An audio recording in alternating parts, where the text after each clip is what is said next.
दर्पण और देश कल तक चैनल में आपका स्वागत है। आज हम हैं पंचकुला नगर निगम के वार्ड नंबर 14 में, जहां जेजेपी और भारतीय जनता पार्टी के उम्मीदवार सुशील गर्ग जी नरवाना चुनाव लड़ रहे हैं। इनसे आज सारे हालातों पर हम चर्चा करेंगे। पहले मैं रिक्वेस्ट करूंगा कि गर्ग साहब अपने मतदाताओं को जो मैसेज देना चाहें वो संक्षिप्त में मैसेज दे दें। मैं Sushil Garg Narwana ward number 14 sector 20 और गांव फतेहपुर से चुनाव लड़ रहा हूं पार्षद का। तो मेरा सभी वार्ड नंबर 14 के और फतेहपुर गांव के निवासियों से निवेदन है कि वो मुझे यहां से जिताकर भेजें, ताकि मैं आपके सुख दुख में और आपके हर काम में काम आ सकूं। गर्ग साहब, ये जो वार्ड है ये बहुत सघन है, मतलब बहुत सोसाइटीज हैं, भीड़ भाड़ बहुत रहती है और भी बहुत ऐसी दिक्कतें। आप सारी चीजों को जानते हैं क्योंकि आपके बेटे ने भी यहाँ सेवा की है। तो मुख्य तौर पर जो प्रॉब्लम्स हैं आप उनको हाईलाइट करें, बताएं कौन कौन सी खास प्रॉब्लम है जिनको आप प्राथमिकता पे हल करना चाहेंगे। मेरे वार्ड में 2 पोर्शन है, एक देहाती है, एक शहरी है जी। जो शहरी पोर्शन है मेरा, उसमें कुछ समस्याएं हैं, मेन समस्या है जिसकी वजह से मैं मतलब के लोगों के बीच में आया हूं और उन समस्या को सुलझाने का मैंने वादा किया है जी। जैसे हमारे यहाँ इतनी ऊंची ऊंची बिल्डिंगें बनी हुई हैं, अगर कभी खुदा न खास्ता किसी में हादसा हो जाए जी, तो उस हादसे के लिए हमारे यहाँ फायर स्टेशन नहीं है, फायर ब्रिगेड नहीं है, जिसकी वजह से भी वहाँ का हादसा। मैं फायर स्टेशन का यहाँ पे प्रबंध करवाने का पूरा प्रयास करूंगा। दूसरा, हमारे यहाँ स्वास्थ्य के दृष्टि से देखा जाए तो एक छोटी सी डिस्पेंसरी है, उस डिस्पेंसरी को मैं हॉस्पिटल में कन्वर्ट करवाने के लिए संघर्ष करूंगा। तीसरा, हमारे यहाँ स्ट्रे डॉग्स और कैटल्स का बड़ा आवारा पशुओं का बहुत दिक्कत है जी जी। तो उनको भी यहाँ से इस सेक्टर को उनसे मुक्त करवाने का मैं वादा करता हूँ कि उनको इस बात से यहाँ से मुक्त कराऊंगा है, ताकि हमारे बच्चे सुरक्षित आ जा सके।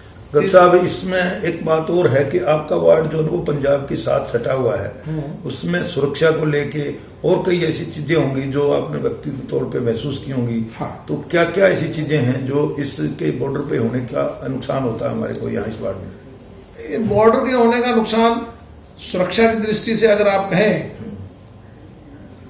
तो मैंने मन बनाया है, यहाँ एक प्रयास मैं करना चाहूंगा यहाँ पूरे वार्ड में सीसीटीवी कैमरास लगवा के कि मेरे जो माताएं बहनें बच्चे बुजुर्ग यहाँ से निकलते हैं कि उनको किसी किस्म का कोई दुर्घटना या चेन स्नैचिंग वगैरह का कार्यक्रम जो होता है उनसे बचाव हो सके, और वो सीसीटीवी कैमरे लगवाने का मेरा प्रयास है रहेगा। और मैं कोशिश करूंगा कि नगर निगम की तरफ से यह पूरे वार्ड में सीसीटीवी कैमरा से जोड़ा जाए। आप इस वार्ड को भविष्य में किस स्वरूप में देखना चाहते हैं कि कौन कौन सी ऐसी चीजें आपके दिमाग में हैं जिन पे सरकार भी काम कर रही है और आप भी सोचते हैं कि ये बहुत जरूरी चीजें हैं, वो क्या क्या हो सकती हैं? मैं अगर यहाँ से जीत के जाता हूँ, 4 साल हमारी सरकार के पेंडिंग है, उन 4 साल में मैं वो काम इस वार्ड के लिए करूंगा कि इस वार्ड को पूरे नगर निगम में चमका के दिखाऊंगा। पूरे पंचकुला में अगर कहेगा तो कोई कहेगा तो ये वार्ड बना कि वाकई सेक्टर 20 का वार्ड जो है 14 नंबर एक इतना स्वच्छ साफ सुथरा और नंबर 1 वार्ड जो अगर नंबर मिलेगा तो नंबर 1 इसको मिलेगा। जी, आपके वार्ड में जो है कुछ लोगों का मानना है कि ये जो नेशनल हाईवे का एंट्रेंस है ये एक बहुत बड़ी प्रॉब्लम है। इस पर डीके बंसल से लेकर ज्ञानचंद गुप्ता जी ने काम किया है, गडकरी जी ने भी आश्वासन दिया था, उसके बावजूद भी स्थिति यथावत है। तो इसको लेके आपके दिमाग में, आपके जहन में क्या प्रोग्राम है? इसके लेके तो मेरा पूरा प्रोग्राम है, चाहे मैं सेंटर की सरकार से अनुरोध करूंगा, स्टेट की सरकार से अनुरोध करूंगा कि और काउंसिल से भी अनुरोध होगा मेरा कि पहले ये काम किया जाए ताकि यहाँ से पब्लिक को जाम से निजात मिले, जाम से मुक्ति मिले, हाईवे को प्रॉपर वे से निकासी यहाँ से हो, लोगों के अपना ट्रैफिक जी। की निकासी प्रॉपर वे से होने के लिए मैं पूरा प्रयास करूंगा। और जहां तक गडकरी जी इसका उद्घाटन भी करके घोषणा भी करके गए थे, तो उस घोषणा के अनुसार हमें पता लगा है कि ये बहुत जल्द बनने वाला है। ये जो है वो तो आपने बता दी नेशनल हाईवे वाली बात। अगर हम बीच के रास्ते को देखें, ये भी चांदनी चौक की तरह भीड़ भाड़ वाला नजर आता है। इसमें रेडियां खड़ी रहती हैं। मार्केट में भी जो ऐसी स्थिति है कि कुछ लोग तो ये समझते हैं कि बाहर से कहते हैं भाई अब मैं 20 सेक्टर में नहीं आ सकता, आप आ जाओ। ये आप बिल्कुल सही कह रहे हैं कि बाहर के लोगों को 20 सेक्टर में आने के लिए इसलिए दिक्कत होती है कि यहाँ जो रेडियां सड़क किनारे खड़ी रहती हैं और गाड़ियां वाले आके गाड़ी लगा के अपना सामान खरीदना शुरू कर देते हैं, इसलिए जो सड़क पहले ही छोटी है वो और छोटी हो जाती है। तो वहां आना जाने में लोगों को वाकई तकलीफ है। मैं इस बात के लिए भी संघर्ष करूंगा कि इनको रेडी मुक्त करवाया जाए। गर्ग साहब, यहाँ जो ना इस तरह की सघन आबादी में पार्कों की बड़ी सख्त जरूरत महसूस की जाती है। हालांकि इसके लिए यहाँ काफी जमीन है बताते हैं। और पिछले दिनों एक शोर मचा था कि यहाँ एक बड़े पार्क में आशियाना का प्रोग्राम बन रहा है, तो जरूर आपके नोटिस में ये बात होगी। तो इस पर आपका क्या पक्ष है जी? मेरा ये बात आपने कही कि पार्क जो है पिछले 5 साल में जब तक वो मेयर का राज रहा, जो आज मेयर का चुनाव लड़ रहे हैं दोबारा, उसका राज रहा, तो उन्होंने पार्कों का बेड़ा गर्क किया। उनकी मेंटेनेंस नहीं होने दी। जो पार्क बढ़िया बने हुए थे उनको और खराब कर दिया गया। वहां पे कोई मेंटेनेंस नहीं करवाई, कभी कटिंग नहीं कराई, कभी झाड़ फूक नहीं कराया, कभी कुछ नहीं कराया। वहां पे झाड़ू चप्पा कुछ नहीं है। आज भी देखेंगे जाके पत्ते पत्ते गिरे होते हैं चारों तरफ। लोगों को बड़ी असुविधा सैर करने में सुबह।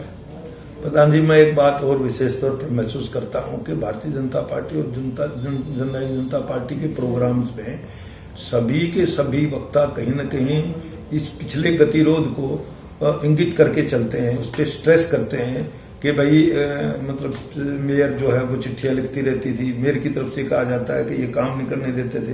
तो इस पर आपका क्या दृष्टिकोण है? सच क्या है इसमें? क्या आपने महसूस किया? एक्चुअली सही मायने में तो मेयर नहीं थी, वो एक रबड़ स्टैंप थी जो उसके पतिदेव के इशारे से चलती थी। इसलिए कोई भी काम हमारा नहीं हो पाता था। पतिदेव अपने हिसाब से काम करवाना चाहते थे, जो कि सरकार के साथ उनका खटपट चलती रहती थी। सरकारी कर्मचारियों को कहीं भी उसने काम करने नहीं दिया। जी, तो ये आपके वार्ड में जो है गांव फतेहपुर, उनका अपना पैतृक गांव है। वहां मैं समझता हूं कि आप भी जोर लगाएंगे, आपके साथ उनके भाई अशोक जी भी हैं, वो भी लगाएंगे। अल्टीमेटली आप वहां क्या रिजल्ट रहेगा? देखिए, गांव के लोगों ने मन बना लिया जी, और जब वो मन बना लेते हैं तो वो पूरे उतरते हैं जी।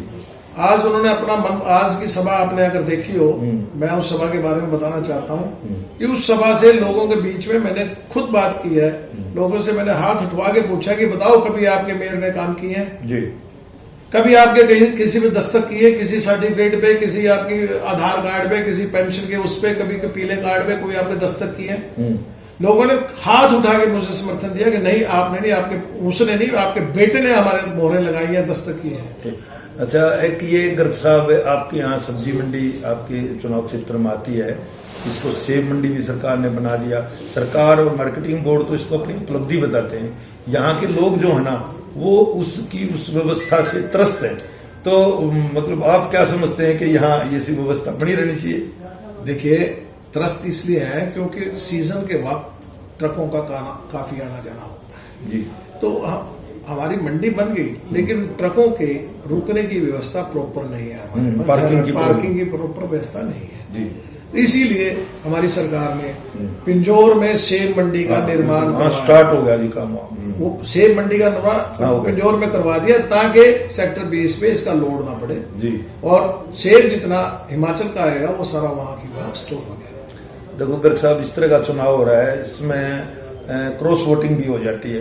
कुछ लोग आपको टिक वोट देना चाहते हैं, मेयर में कहीं वो देना चाहते हैं, तो उसको भी आप असेस करके उसकी रिपोर्ट आपकी नजर में होगी। तो उसमें कितना ऊपर नीचे हो सकता है मामला, या लगभग बराबर ही वोट पड़ेगी? देखिए, इसके मामले में कुछ नहीं कह सकते। तो जनता का मन है जी। जनता क्रॉस करती है, जनता देती है, नहीं देती है, जनता को किसी को हम पसंद है, किसी को नहीं पसंद है। ठीक है, ये तो जनता का मन है। ठीक। आप जो है ना यहाँ किसी के लिए परिचय के मोहताज नहीं है, चाहे आशीष आपके बेटे हैं या आप हैं। आपको लेके लोग ये समझते हैं कि सामाजिक दृष्टिकोण के आदमी हैं। तो अब तक जो रिस्पॉन्स है वो आप समझते हैं कि अभी चुनौती बाकी है, या आप समझते हैं कि मैं कंफर्टेबल हूँ ड्राइविंग सीट पे हूँ? नो, नहीं, कभी कंफर्टेबल नहीं होता कैंडिडेट जी, और ना कंफर्टेबल कैंडिडेट को होना चाहिए जी। हमारी एक देसी भाषा में कह देते हैं, हाँ जी, सुत्या के काटड़े जाना है। ठीक बात है। जी। तो जो बंदा सो गया हाँ जी। और जो बंदा जो जीत के सो गया और बैठ गया, उसका कुछ नहीं हो सकता। जी जी जी दुश्मन को कभी छोटा नहीं समझना चाहिए। जी। लड़ाई लड़ाई होती है, चाहे वो छोटी हो चाहे वो बड़ी हो, उसको मजबूती से लड़ना चाहिए। और वही प्रयास मेरे वर्कर, मेरे कार्यकर्ता, मेरे साथी, मेरे भाई सब मेरे साथ मिलकर कर रहे हैं। जी। एक घर घर जाके हमने प्रचार किया जी। है, अब भी द्वारा हम घर घर जा रहे हैं, हर व्यक्ति से हम मिल रहे हैं। जी। ज्ञानचंद गुप्ता जी क्योंकि लोकल रिप्रेजेंटेटिव हैं, अब तो उनका रुतबा भी बढ़ गया, स्पीकर हैं, तो क्या आपको लगता है कि उन्होंने सेक्टर 20 वाले इस मतलब आपके वार्ड नंबर 14 के इस इलाके में काम करने के मामले में कुछ विशेष विजन से काम किया है, कुछ वरीयता से काम किया है, प्राथमिकता पे काम किया है? इन्होंने देखो पूरे पंचकुला में काम किया है जी, उसी हिसाब से यहाँ भी काम करवाया जी, जो बाकी सेक्टर में काम हुआ है वही इस सेक्टर में भी काम हुआ है जी। और उन्हें काफी पैसा जो है ना सरकार का पंचकुला में लगवाया है। एजुकेशन हो, स्वास्थ्य हो, आपको पता है हमारे हॉस्पिटल का क्या हाल था, आज देखो हॉस्पिटल 300 बेड का हॉस्पिटल जो बना है, इतना बड़ा हॉस्पिटल हमारे यहाँ दिया गया है, तो इससे बड़ा और क्या काम करेंगे। वो इन्होंने सबके लिए किया है, सबके साथ के लिए किया है और सबके विकास के लिए किया है। आप जो है ना जी, क्योंकि यहाँ जन सामान्य से जुड़े रहते हैं, एक इस जिले में सेक्शन 7A लागू करके सरकार ने नई एक व्यवस्था की है, उसका विरोध हो रहा है। आप उसको सही मानते हो या समझते हो कि इससे कोई दिक्कत हुई है? देखिए, ये सरकार की व्यवस्था है जी, सरकार ने कुछ सोच के ही ये लागू किया होगा, जी, किसी कारणवश किया होगा, जी, या कोई नाजायज काम हो रहे होंगे उसको रोकने के लिए किया होगा। जी, जी, ये सरकार ने अपनी व्यवस्था के तहत काम किया है। जी, जी। गर्ग साहब, एक आखिरी सवाल पूछ रहा हूँ आपसे कि ये जो किसान आंदोलन अब चल रहा है, क्या इस आंदोलन की कोई छाया इस चुनाव पे पंचकुला के वार्डों में कोई पड़ती नजर आ रही है आपको? नहीं, यहाँ किसानों का आंदोलन की कोई छाया नहीं है, ना ही आंदोलन से यहाँ के लोगों का कोई वास्ता है। ये शहरी लोग हैं, इनकी जमीनें नहीं है, ये अपना रोजगार कमाते हैं, खाते हैं, सुबह नौकरी पे जाते हैं, शाम को घर आ जाते हैं। इनको इस आंदोलन से कोई वास्ता नहीं है, ना इस आंदोलन से ज्यादा इस चुनाव में कोई इफेक्ट है। जी, धन्यवाद जी आपका। ये थे नरवाना साहब हमारे साथ, बीच बीच में इनसे फिर मिलते रहेंगे। इनसे हमें इस वार्ड के बारे में कुछ जानकारियां मिली हैं, उनका धन्यवाद करते जी। धन्यवाद जी।